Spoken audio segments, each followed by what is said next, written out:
Olha só, na segunda-feira passada eu me lembro que eu mandei um grande abraço aqui para os agricultores e falei da quantidade de chuva que vem caindo dia após dia. Né? Falamos das estradas horríveis. E chuva demais mata a planta, tem esse dito, né? E infelizmente na terça-feira, nós falamos aqui na segunda, aconteceu essa catástrofe horrível lá em Petrópolis. Eu tenho muitos amigos lá em Petrópolis. Eu quero aproveitar a sua audiência, que eu sei que chega também na região serrana, mandar aí as nossas condolências, nossos sinceros votos de que você possa ter o conforto de Deus na sua vida. A gente sabe o difícil que é passar pelo que vocês passaram. Exatamente. E eu quero fazer uma remissão a 2011, né?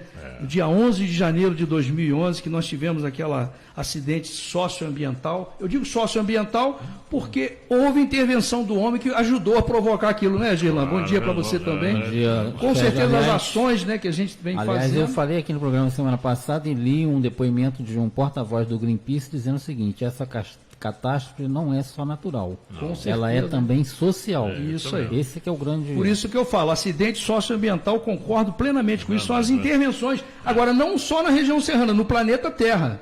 Porque aí nós estamos falando, né, do meio ambiente, que tem essa situação a degradação que a gente está provocando.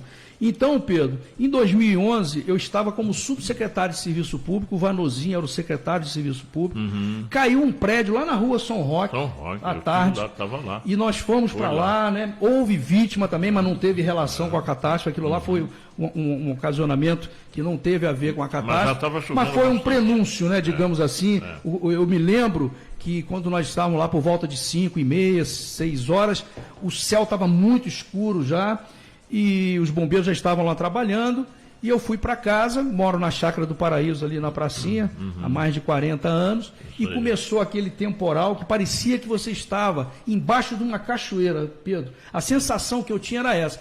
E a Rádio Nova Friburgo, na época, a Friburgo AM, teve um papel importantíssimo, Pedro, de comunicação. Eu fiz contato com a rádio, porque eu estava ouvindo as pessoas clamando por socorro, ao vivo, Girlan. Você que é jornalista, acompanhou isso tudo de perto, então a rádio foi muito importante. E eu, no desespero, tentando vir ajudar, porque eu era o subsecretário de Serviço Público, eu tinha que fazer o meu trabalho.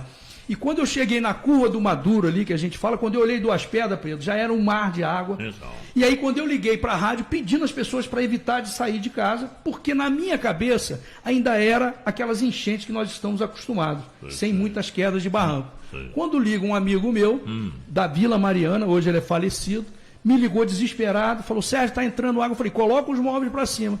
10 minutos depois ele ligou, passou um carro com o farol ligado, com a buzina ligada dentro do rio. Dentro do rio, olha só. Aí que eu fui começar a ter noção do tamanho daquilo, e eu não consegui sair da Chácara do Paraíso. Inclusive, eu passei várias vezes lá tentando vir, mas não tinha acesso, tive que esperar amanhecer. Lá também caiu barreira, a chácara ficou ilhada, a rua Eugênio Couto, parecia que um caça tinha bombardeado a rua. Então são situações horríveis, a prefeitura não tinha estrutura, e foi uma situação que eu vivi o dia a dia.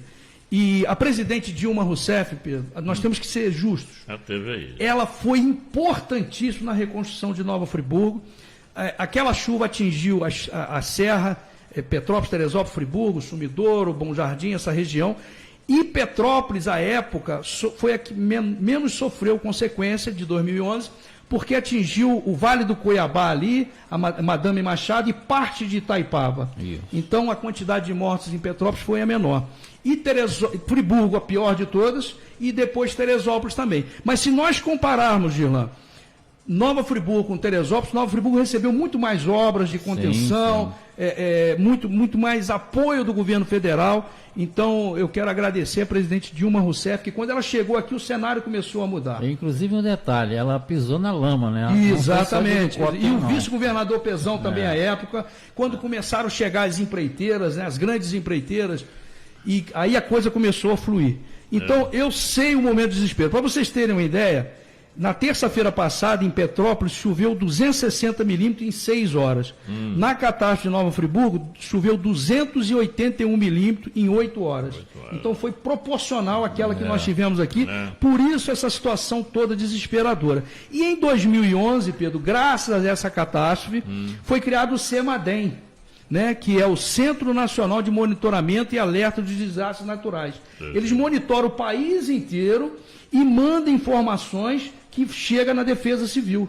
Então, a Defesa Civil, até 2011, era muito colocada em segundo plano. Está longe ainda do ideal, né? Está longe ainda, mas a gente avançou muito. Eu, por exemplo, no ano passado, eu não me lembro de ter aqueles treinamentos que tinha de acionamento de sirene. No ano passado, me parece que não fizeram, que é um erro, porque as pessoas têm que buscar o local de abrigo. Então eu vou falar um pouquinho de Petrópolis, porque as emissoras estão transmitindo muita imagem para você entender. Exatamente. O que é o Alto da Serra de Petrópolis? O Alto da Serra, quando não existia 040, que é uma rodovia federal, que passa por Caxias e sobe para Petrópolis de mão única, o acesso... Aí o Girlan, que é um pesquisador da história, conhece muita história, que você vai para o Piabetá, passa em Pau Grande, onde Garrincha nasceu, e sobe Raiz da Serra, você chega no Alto da Serra, que é um bairro de Petrópolis. E você subindo ou descendo lá em mão única, a serra ainda muito precária, né, de paralelo, esse dia eu ainda passei por lá, quando você olha no lado direito, você vê a Vila Felipe, onde sofreu muito, mas realmente, Pedro, infelizmente, a topografia de Petrópolis e as construções que existem em Petrópolis são terríveis, de ângulo de quase 60 graus, que é um absurdo. E eu quero passar para as pessoas que você fique atento, quando mostra a imagem, Pedro, você vê que tem uma pequena parte de terra com arbusto e a laje de pedra ali. Então, quando vem essa chuva forte, a terra já estava encharcada, chovendo constantemente. Desceu ali, faz o estrago, não tem jeito, onde quer que seja. E, por exemplo, a rua 24 de maio fica por cima da rua Tereza.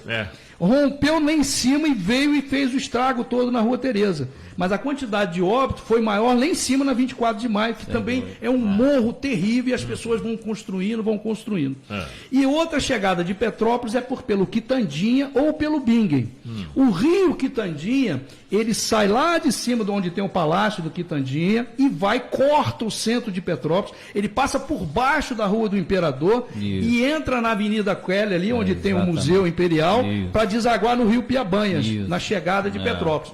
Aquela cena que a gente assiste, Pedro, aquele desespero daquelas pessoas em cima do ônibus, não sei se você assistiu essa cena, inclusive ontem eu vi um pai procurando um filho de 17 anos que não encontrou o corpo ainda, nós vamos falar das implicações jurídicas daqui a pouquinho, ali foi nesse rio Quitandinha. Então a cidade alagou completamente, foi aquele desastre, aquela coisa terrível, e o outro local que caiu muito foi aquela parte que eles chamam do Morro da Oficina, que aí é no início do Alto da Serra, você vindo de Piabetá, onde tem um conjunto residencial. O morro fica acima do conjunto residencial, é um conjunto todo pintado de vermelho e chama atenção. Então eu estou passando essas informações, porque aí as pessoas, quando começarem a assistir, porque essas cenas vão rodar muito, para você entender um pouquinho esse contexto, né? Que Petrópolis é pior ainda do que Nova Friburgo. Agora, Pedro, respeito ao sofrimento das famílias, lógico, das famílias friburguenses que perderam seus entes queridos, mas é a tragédia anunciada. Nós temos que entender que possuir a casa própria é o sonho de qualquer cidadão. Mas é o crescimento desordenado. Aí, por isso que eu vou bater na tecla. A responsabilidade é do gestor público. Do atual não, de todo.